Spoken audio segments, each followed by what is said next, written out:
mga kalapatid, mga kapatid, mga kaburo ko to. So ngayon nandito tayo sa kampo ni Utol Junel. Ayan oh. Yep. Siyempre kasama natin ngayon si Bitug, B2G yo.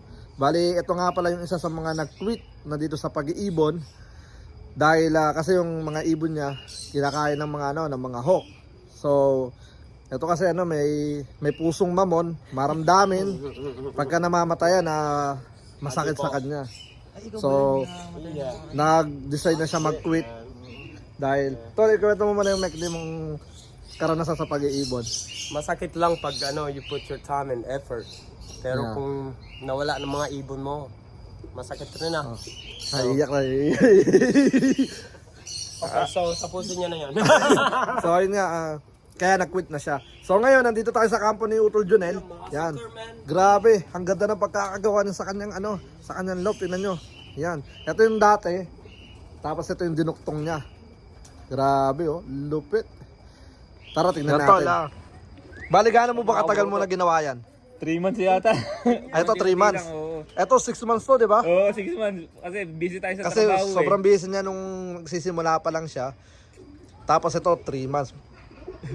Pero estimated mo tol, magkano gastos mo dyan? Etong side lang, itong bago. Nasa 800 o 800? pa. Kasi yung ibang mga kahoy, nakukuha ko lang sa trabaho ko. Uy, Dito nga pala si Diesel Low, yun oh. Tol, kamusta pag-iibon mo? Ha? Ayun! Wala na! Ito nga pala, nagsimula ulit siya mag-ibon. Pero nadali ng pasam. Pero babalik din siya sa pag-iibon in the future. Kaya supportahan natin to. Malapit Yun. na. So ngayon balik tayo kay Junel. Magkano lahat to lang gastos mo? 800? Oo, 800. Kasi yung mga kahoy, nakukuha ko lang sa trabaho ko. Oh, okay. So Paunti-unti, nakatipid ka sa nakatipid kahoy. ako. Tapos yung iba, binibigay sa akin ng tropa. Yeah, so pinakagastos mo na talaga yung mga tulad ng bubong, yan oh. Oh, bubong, tsaka tornilyo na. Pasukin muna natin. Yan. Grabe, napakalupit. Tapos ito yung abangan niya. Ayan, dito siya umuupo. Tapos ito yung ginawa niya. Lupit ng gawa niya, men. Maganda. Nakita mo na ba to? Ngayon lang. Kahit ako eh. Personal. Yun oh. Nakabili ka tol. Tol, baka mo yung makalabas. Yan. Grabe, napakalupit. Nakakamangha. So, kailangan ganito rin yung gawin natin sa ginagawa natin Bebenta doon, 60, 70. ginagawa natin Gusto ko lagi ito sa bahay nagagawin natin low para sa one low price natin. So, ito yung mga ibon niya. Bali, ito is mga tumapos na ng 250 miles. Tol, 250 miles, di ba? Ano yan sa restaurant niya? Wala, dito nila eh. So, hindi natuloy yung yung 350 miles final race dahil tag dito, masama yung weather. Yan. Maganda weather next week, tol eh. Oo, mo, ba't di na tinuloy? Baka pwede mong sabihin na I think maganda yung weather itong dating na Saturday. So, Wala na daw. ito yung mga ibon niya. Salty. Sino dito yung nag-first place mo, tol? Ano ba? Tara, pasok ka dito. Lahat sila eh, kasi wala ako nung nagdati yun eh. So, hindi mo alam kung sino yung first place mo? Oo, hindi ko alam. Hindi niya kabisado yung first place niya kasi trabaho siya eh. Oo, hindi ko alam kung alin na dyan. Nakailang first place ka? Dalawa. First place. Pero ilan yung total mong diploma? Bali, 12 yata. 12? Oh! Thank you. Congratulations, tol. Ayun nga lang, hindi siya umabot ng final dahil ngayong last lap is kinancel na dahil sa tawag dito, yung panahon nga rito sa amin pumangit. So, depende yan kung ano yung magiging resulta nila itong... Shoutout sa'yo. Yeah. Shoutout kay Brian, mga binigay na ibon, pati kay bro Big Mac. Maraming salamat, Big Mac. Okay, Big Mac. Yung lahi ng ibon ni Big Mac dito is... Yeah. Jili sa akin, thank you. Kumakanap yung mga ibon niya rito. Alright. Yun oh. Hello. So, baka may gusto ka shout out? Sino? Shout out? Shout out dun sa may utang sana, magbayad ka na. May pala to, may dinaramdam mo. So yun na nga mga kaburo ko to. Tawag dito napakalupit namanghanan naman ako dahil ngayon lang ako nakadalaw rito kay JA Brothers Vlog. Bali, ito yung niya, yung butas papunta sa kabila. Yan. Ito. So mamaya papasok tayo sa kabilang pintuan. So ginagamit lang niya to, sinasarado niya dahil dito siya nagpapakain. Yan, dito siya nagpapakain para nalalaglag yung mga patuka sa ilalim at hindi na natutuka ng mga opal niya. Ayun oh, mga opal, mga ibon niya.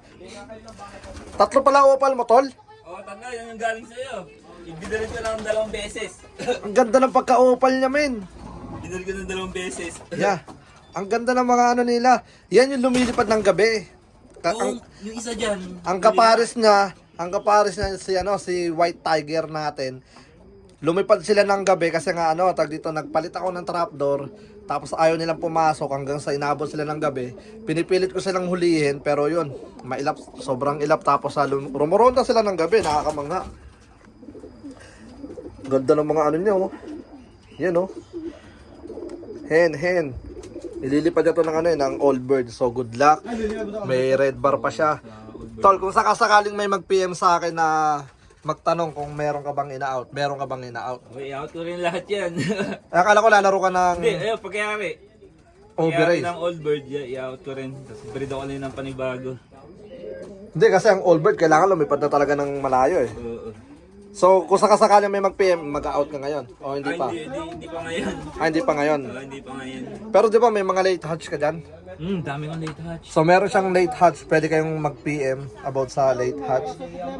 May kapatid ba yung mga nag-diploma mo dyan? Oh, yun, yung mga late hatch ko. Oh, yun oh. So, mag-PM na kayo. Siyempre, kung gusto nyo, meron siyang page na JA Brothers Club, di ba? Ginagamit mo ba ba yun? Hindi ko na ginagamit. Sayang. So, nandito kami kasi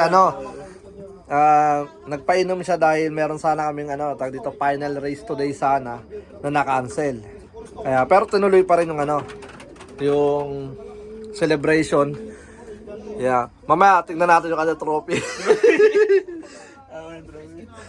Ay, di, wag na kasi maraming tao doon. Tsaka nagiinuman sila. Alright, so pasukin naman natin yung paano ba to? Itong sa baba. Ito yung kanyang ex machina kung naalala nyo. Yan, ex machina tag dito. Trapdoor. Nakalak to, tol? Hindi, yun oh. Yan, galing no. Isa rin to sa mga gusto kong gayahin. Idol natin to si JA Brothers Lop sa paggawa ng kanyang lop. Tol, kailan ka babalik? Sa pag-iibon? Pag-ibon. Hindi ko pa alam. Next week. Next week. So ito naman yung yung pintuan niya rito.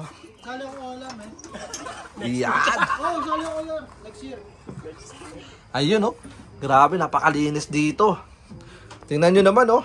Parang ayaw niya na dudumihan yung lop niya eh. Ano to, tol? G, for sale round. Junel, ano to, araw-araw mo nililinis? Hindi, ngayon lang kasi dadating ka eh. Naghanda. Naghanda. So ito nga, ayan oh. Bale, ito yung pintuan. Ayan, diyan siya napapakain. Napakalupit, ang ganda ng pagkakatira niya rito. Yan oh. Yun oh. Grabe. Ito yung una niyang lock. Yan. Tapos ito yung trapdoor niya. So, isa talaga to sa mga pagdating sa pag-iibon, walang problema yung pera. Yan. So, yun na nga mga kaburo ko to. Tol, meron ka bang gusto i-shoutout muna bago tayo magpaalam? Peace out. Kumusta naman? Ikaw, Tol. Shoutout Calamartin. Ikaw, Tol. Wala naman. Papakita ko.